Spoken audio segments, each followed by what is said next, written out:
Hey, all, Baruch Levi B here from Defiant Spirit. I want to just share with you the thesis of my life, right? No big deal. The thesis of my work, my raison d'etre, my reason for being, personally and professionally.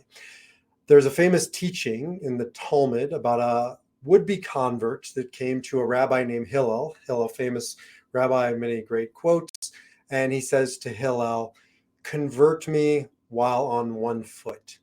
Right? And it becomes this sort of I don't know, saying in Hebrew of, al regel echat, on one foot. Can you sum something up to the point where it just boiled down the essence of a thing? Hillel did an amazing job. He said, "What is hateful to you, do not do unto others. The rest is commentary. Go and learn."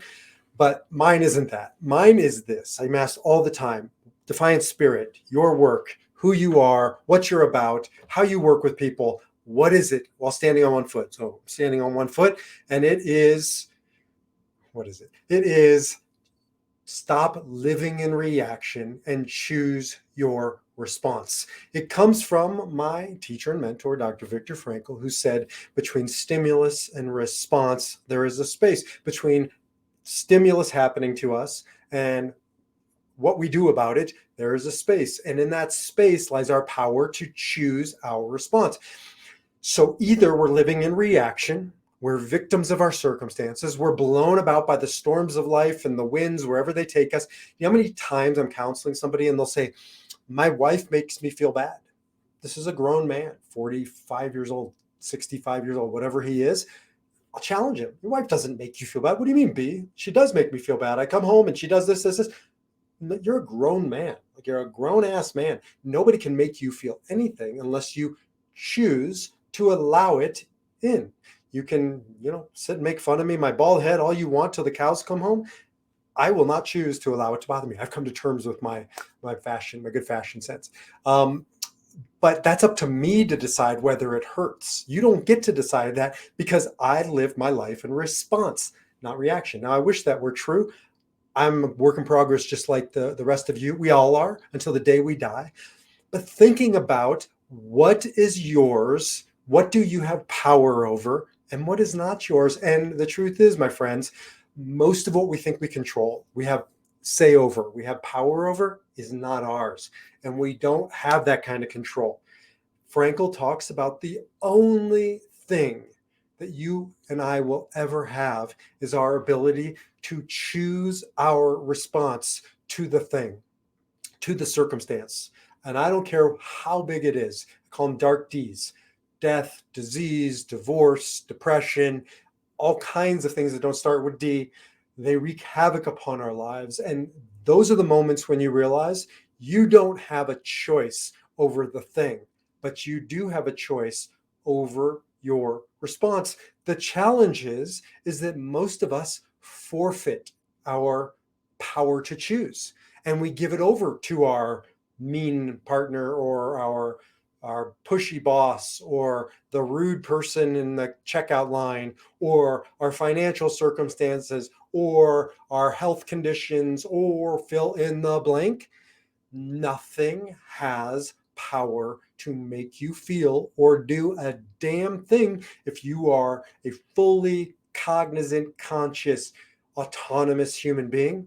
And if you're watching this and listening to this, you are. Take back your power to choose your response. But B, give me a break, man. I'm going through a divorce and you have no idea how difficult it is. Truthfully, I've never been through one. I have counseled lots of people through them. I've watched loved ones go through it, but I couldn't say that I know personally firsthand what it's like. But even if I did, I still couldn't know your reality. I've lost loved ones. I would never suggest that because of that, I feel your pain. I know what you're going through. I don't. I can support you. I can witness you. I can help guide you, but this is your journey alone. So I will not tell you what's yours. That's for you to decide. But the one thing I will tell you, and I know this with every ounce of my being, is that through it all, you still have the power to choose. No, you don't get to choose to have your spouse back, maybe. However, you get to decide, is this the end? Is this the end of our love?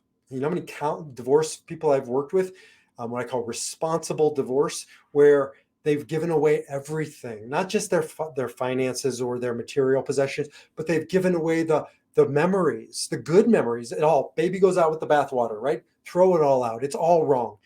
Hold on to what's yours. Take back what's yours. Choose your response. Choose to continue to open your heart to this person. Easier said than done. Of course it is. This is not easy work, but this is important work and it's powerful work. Can you choose your response? Can you choose to go forward, right? And continue to love them, to love others, to enter back into a relationship when the time is right? That is yours and yours alone to decide. So that's what it means to be responsible, response able to choose our response. Now, it's easy to say, it's hard to do, which is why we must practice and strengthen our muscles before the onset of a stimulus package kicks us in our ass, right? And I'm not talking about a Biden stimulus package. I'm talking about the universe's stimuli, things that bombard us and throw us off our space or out of our space or make us feel small within that space between stimulus and response. There is a space. If we don't prepare for it when it comes, we have no resources, we have no strategies, we have no frame of reference, we have no tools. We must do this work right here, right now.